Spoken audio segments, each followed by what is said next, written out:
Right now, somewhere in the world, you are annoyed about rain. Maybe it ruined your plans. Maybe it made your commute miserable. Maybe you glanced at the forecast, saw a solid week of gray, and felt that specific modern dread. The trapped feeling, the boredom already forming at the edges, the frustration of being stuck inside with nothing to do. You probably reached for your phone, or your laptop, or the television. You found something to watch, something to scroll, something to fill the silence that rain makes when it seals you in. Here is what you have never asked yourself. What did the person do before any of that existed? Not the medieval peasant, not the ancient Roman, the actual original human. The one standing in a cave 75,000 years ago with animal fat burning in a stone lamp, listening to the same sound you are hearing right now. Water hitting the earth in sheets, the world outside turning cold and gray and impassable. What happened inside those shelters for days, sometimes weeks, when the rain simply would not stop? The answer is one of the most important things you will ever learn about yourself. Because what ancient humans did when it rained is not a footnote in prehistory. It is the reason you are the kind of creature you are. And here is the thing nobody tells you. The standard story says our ancestors spent most of their time surviving, hunting, gathering, fleeing predators, barely scraping by. But the real story is that they had enormous amounts of unstructured time, and they used it to build the interior architecture of the human mind. Understanding how they used that time will change how you think about boredom, about creativity, and about why your brain does the strange things it does when the world goes quiet. To understand how this happened, you have to imagine a world with no artificial light. A South Africa 75,000 years ago, during a period of intense climate instability, when rainstorms could last not just days but weeks when rivers flooded.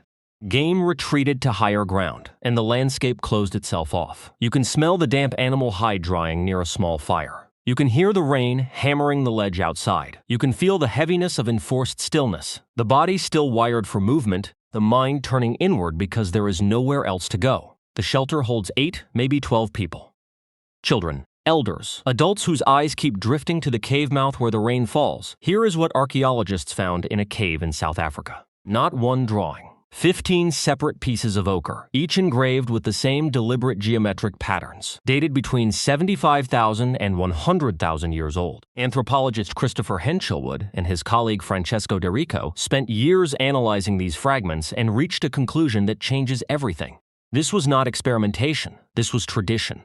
The same patterns passed down across 25,000 years of human generations, longer than all of recorded human history. Someone taught someone else. Someone watched and learned and picked up the ochre and did it again. And the only time they had to do it was when the rain came down and the world outside closed off. Rain did not interrupt ancient human life. Rain was when ancient human life actually happened. This sounds impossible to verify, but Paleolithic archaeologist April Noel at the University of Victoria spent 2 decades documenting who actually made art inside these caves. In her 2021 book, Growing Up in the Ice Age, Noel shows that finger flutings, channels pressed into soft cave sediment, were made by children as young as 2 and 3 years old, alongside adults, in caves across France and Australia. The art was not the work of solitary specialists. It was a communal practice involving every member of the group. Rain forced everyone inside together. What they built there, they built as a family. The fire was already inside all of them. But here is where it gets extraordinary. The caves of France and Spain,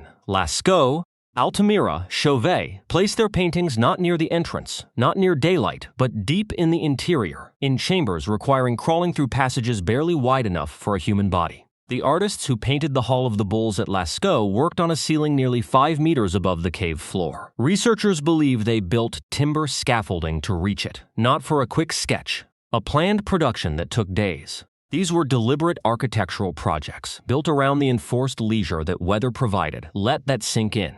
A painting so important that someone built a wooden platform inside a cave to reach the ceiling, painted in the dark, during the rain. But this raises a question debated for decades. Why were these specific, inaccessible chambers chosen? The deepest rooms, the narrowest passages, the places requiring the greatest effort. Why there and not somewhere easier? You are standing at the back of a cave. You have been crawling for 20 minutes through stone passages that pressed against your shoulders on both sides. Your lamp, a stone cup filled with rendered animal fat, casts a circle of orange light about 2 meters wide, and beyond that circle there is nothing.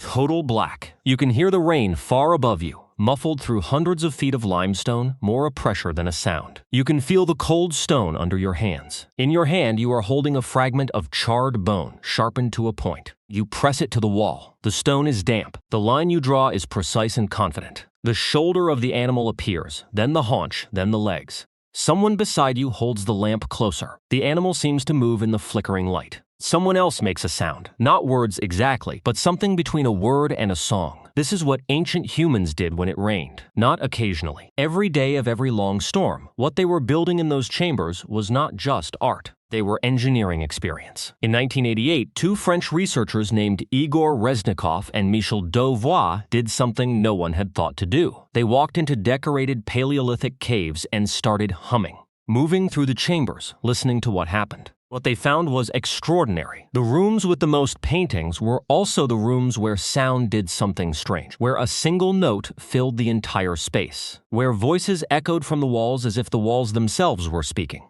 Decades later, a research team at the University of Huddersfield took modern acoustic equipment into 5 cave systems across Spain and confirmed the same correlations scientifically. Ancient humans were not choosing these chambers because they were convenient. They were choosing them because of what those chambers did to sound and to the body and the mind of every person standing inside. They were not painting walls. They were building the world's first immersive theater. And here is the cross-cultural proof that closes this case. Independently, with zero contact, the people of Chauvet in France, Cueva de las Manos in Argentina, Murujuga in Australia, and Bhimbetka in India were all doing the same thing, creating visual narrative inside enclosed resonant shelters during periods of forced inactivity. The same invention on 4 continents across 40,000 years. This is what they were doing in those caves, ritual and art and storytelling all at once. Because deep in that dark chamber with the rain sealed out above them, there was no difference between those things.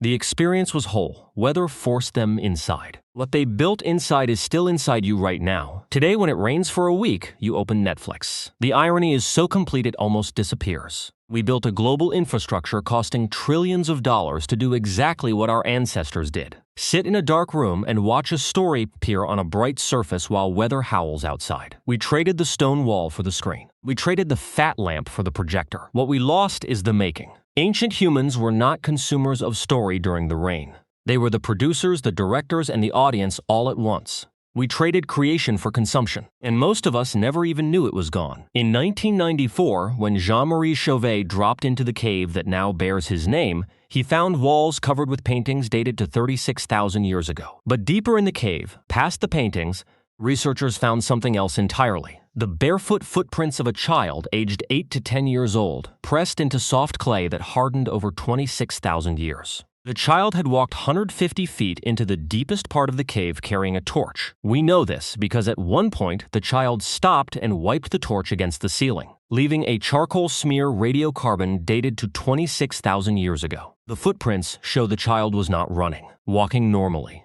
deliberately, past the painted animals, toward the furthest chamber where bare skulls had been placed reverently in the earth. Think about that for a second.